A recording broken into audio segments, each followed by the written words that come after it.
Beth Nielson Chapman, ladies and gentlemen, you're sounding fantastic, Beth. Well, you know, I have a little help.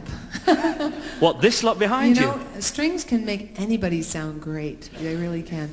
I actually sing like this, but no, it's so amazing. It's like para. I've just been talking to Patrick Doyle during the interval, and he says he gets the impression that you really like working with an orchestra. I really do. I'm afraid I'm really messed up now. I'm going to have to go back to just regular, unless I can rob a bank or win the lottery or something, I guess. It's a lot of people to cart around on the bus. They're very cheap. I'd have to get a bigger bus. Maybe if I just promise them drinks after every show. No? Yay! That's the way into their hearts. I know. You've guessed it. Let me take you back to the early days, if you don't mind. I mentioned in your introduction that your love affair with the guitar happened almost by chance. What was it back then that you loved about the instrument so much? Well, I wasn't thinking much about it until my mom got my dad a guitar for Father's Day and stuck it in my closet to hide it. And I just ended up going in there with my little flashlight stuck under my chin, practicing away till Father's Day arrived, and I just basically showed it to him. Dad, here's your guitar, it'll be in my room. And that was where it started, yeah. Did he ever get to play it? He didn't ever really get to play. I bought him a banjo a few years later, but I put that in my room too, so he didn't get to play that either. Has songwriting always come easy to you? You know, it depends. I mean, sometimes if I have a deadline, it feels like it's not easy, but you know, it's one of those things that it depends on the song. Some songs I'm still working on that I started like 18 years ago. I'm waiting for that one word, you know, that, you know, like most people would tell you that nothing rhymes with orange, but I waited like 40 years and I finally figured out that door hinge rhymes with orange. And so you can't give up hope, you know. Is that in one of your songs? Did I answer the question? You can if you like. Now listen, lots of your songs are born out of deep emotions. Is the actual writing process a pleasurable one for you, or is it all angst? Well, the angst is what you're carrying around, and the writing is the release. You know, I like to tell my songwriting students that you know, every once in a while you have to turn the soil. So in life, I think the soil of your life just gets turned. Something turns everything upside down. It happens to all of us. And not only for me as a songwriter, but for everybody, you know, breathing, you know, creativity to me, I think, is the greatest tool that we have to sort things out, replant, you know, get rid of the weeds and all that stuff. And so creativity to me gives us the sort of the energy, and I just try to get out of the way. The songs come through this hole in the top of my head, actually, that and I try to get my brain to do something else, you know. Sometimes I'll make a pot of tea and I'll pour a cup of tea for my brain and give it a magazine, say, here, check this out, you know, just go over there and shut up.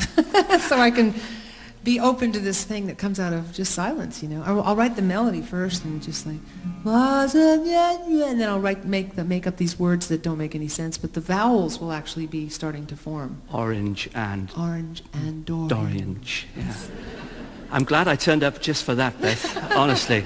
I think it's fair to say, I know you quite well now, that your life can be described as a roller coaster ride. Yes. Lots of ups and yes. Quite a few downs as well. Yeah. Let's talk about the ups. What's it like having Elton John sing your music?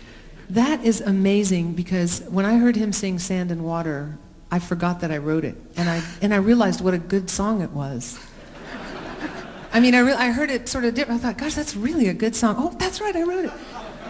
But because he made it his own, it sounded like something that he wrote, which of course we would know that would be good, you know. It was amazing to see him sing. And what about the lows? We've talked about them before, but pretty low. Well, there have been a few. You know, losing my husband to cancer in '94, and then going through breast cancer was quite a journey. Although, as many people who have survived cancer will tell you, there are some interesting gifts that you get at the end of the journey as you go back into your life. So you know, it's like anything else. There's light and dark in the whole experience.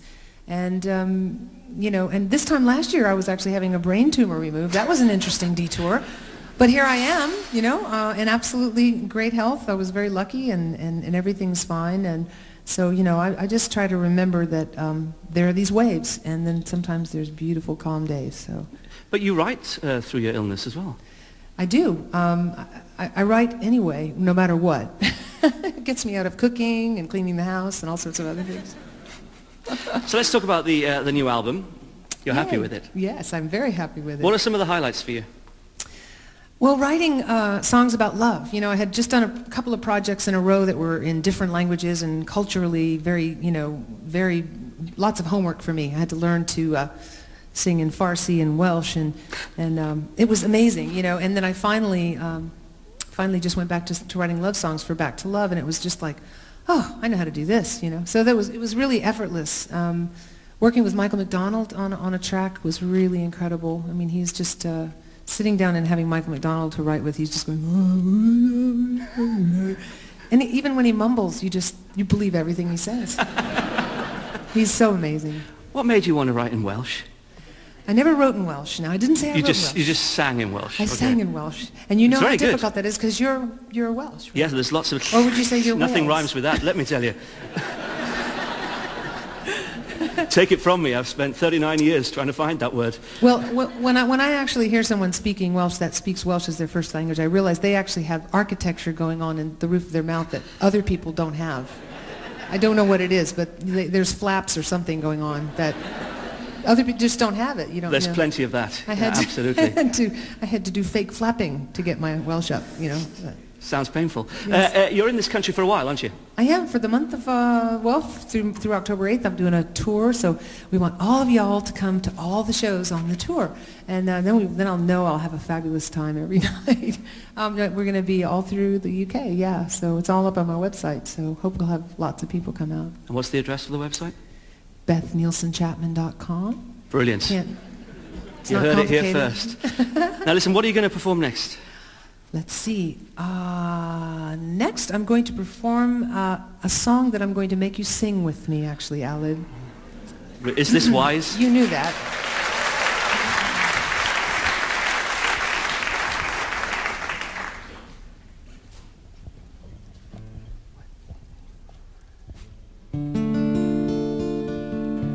I wrote this for my little sister's wedding many, many years ago. So, and I start. 3 and. Oh, I knew I would do that. See, you mentioned the Welsh. Look what happens. I knew I'd have to do one song in the wrong key. Is that the key? Is that the right one? Give it up. Thank you. Only to keep up my reputation. Okay. 2, 3.